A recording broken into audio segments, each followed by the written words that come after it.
Ray Fittipaldo joins us now on the Fan Hotline, presented by Sullivan Super Service, Pittsburgh trusted plumbing and HVAC provider for over 50 years. Ray brought to us by Western PA Injury Attorneys of LGKG. Build on relationships, credibility, and integrity, lgkg.com.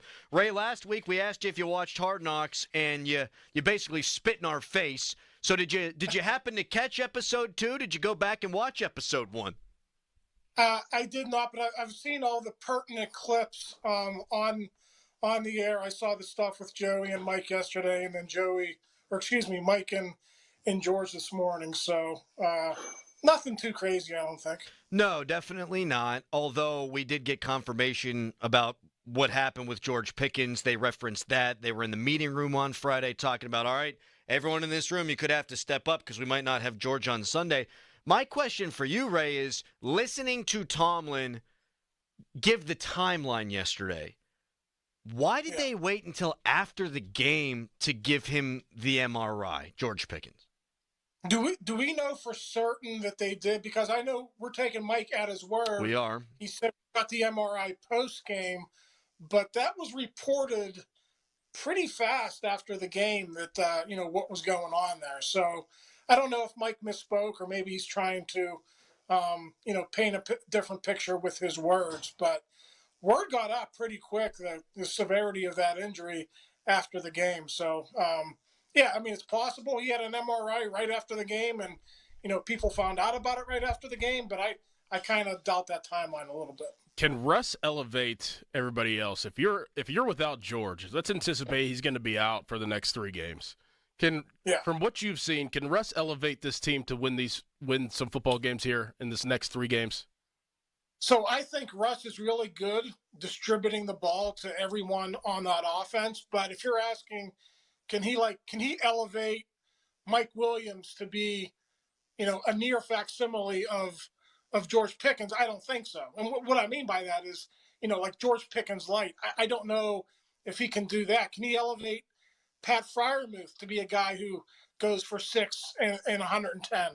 I don't know about that, but I do know that he can manufacture wins just as he did against the Browns. I mean, Doran, it wasn't pretty, right? I mean, it was kind of just like a workmanlike thing. They made plays when they had to make plays. I will argue that they're going to need much more than a $158 and a couple of touchdowns from Russ to win this game in Philly. So, yeah, to your point, somebody is going to have to step up, but I just don't see them replacing George with like another number 1 type of performance. I think it's going to have to be divvy up the labor again. Everyone's going to have to contribute, and you're probably going to have to win a low-scoring game.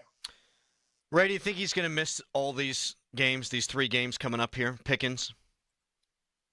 Yeah, I mean, listen, Mike Albert ruled him out for the Philadelphia game. The most important game after that is the Ravens game. So if there's any way that he can go out and play, I would play him in that game just because I think that's pretty much – it's not your season, but it's a really important football game. You're talking about having home field advantage there as opposed to possibly going on the road in the playoffs. And then I know what you guys have been talking about. I mean, that Chiefs game, you're barely going to practice after that Ravens game. Might go have a walk through on Monday, and that's that. So, if he misses the Ravens game, almost 100% certain he's going to miss the Chiefs game too. So, I just place a lot of importance on that Ravens game.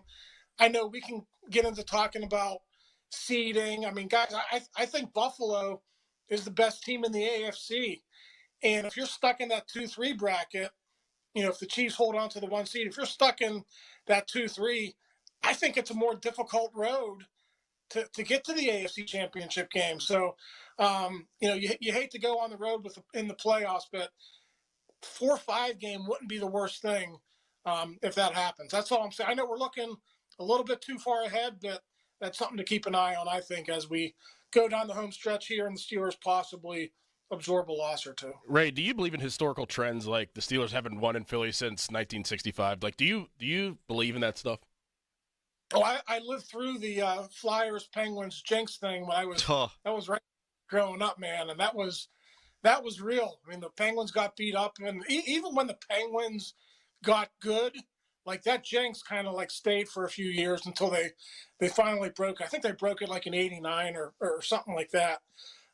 They used to call it the Philly flu, Ray, at the Spectrum. Like, dudes would be, sorry, can't play, I'm sick. Yeah. I mean, I know it's different for football. You're going there pretty much once every 8 years, but they haven't played well there. They just haven't. I mean, I was there for the two most recent games, the 34-3 and the 35-13. So, I think they're going to need the defense to step up in this game. If the defense steps up, I think they'll be in it. But, like you guys are talking about, it's going to be tough sledding without George. All right, Ray, let's just assume that Pickens isn't going to play for these games. Rank them in order of difficulty, if you will. Philadelphia 1, Baltimore 2, Chiefs 3. Just because the Chiefs game is at home, I wouldn't say they'll have a great chance to beat the Chiefs without George in that game. But I just watched this Chiefs team, guys, and I think the Steelers are one of the four best teams in the AFC. I think it's Steelers, Baltimore's, Chiefs, and Bills. I think the Bills are number one, and you can kind of put all those other three teams in a hat, and I think they're all pretty much even. So I know the Chiefs got the best record, but and I know they kind of got that black magic or whatever people want to call it, but I think they could be beaten on any day. Ray, without George Pickens being able to go, you're going to need to find different ways to create offensive production. Do you think we'll be reintroduced to more Justin Fields in this game? Good question, Doran. Let's go. Yeah, I mean, we were talking in the press box when Russ had 46 yards at halftime. Why aren't they going to Justin? Is Justin going to be more involved in the second half? And then, Russ and the offense kind of wake up a little bit. They make some timely plays, and it's not an issue. But listen, Dorn, if teams are going to be playing the Steelers man-to-man on third downs, to me, I don't know how you work it with your personnel. To me, that's the best place to use Justin Fields, because if people have their backs turned and you have 3 or 4 guys out in coverage, that's where a quarterback can beat you with his legs. Now, the difficult thing is, you got to catch them at the right time. Do you keep Russ on the field, and do you split Russ out so they don't know what's coming? I mean, that's something that you have to that's the chess match that's involved there. But yeah, I think Justin very much could be in play in this game. When you're talking about manufacturing yards on the road, he's a perfect guy to do that in certain downs and distances. Ray, the texters always give great feedback. They love you. You're a very popular man. We always enjoy our conversations, so appreciate it. And we'll talk to you next Tuesday or whatever the hell day it is today, Wednesday at 8 p.m. a.m. Damn it. All right. Sounds good, guys. See you. See you, Ray. 8 p.m. 8 p.m. If I were a gymnast, you had no idea that was coming. Nope. If I were an Olympic-level gymnast, and I was all rocked up and like super strong and technically sound, I would fail on the dismount every time. Yes. Tyler Kennedy, Ray Fittipaldo, doesn't matter how much comfort we have with the guests, I'm going to find a way to flub the ending of the interview.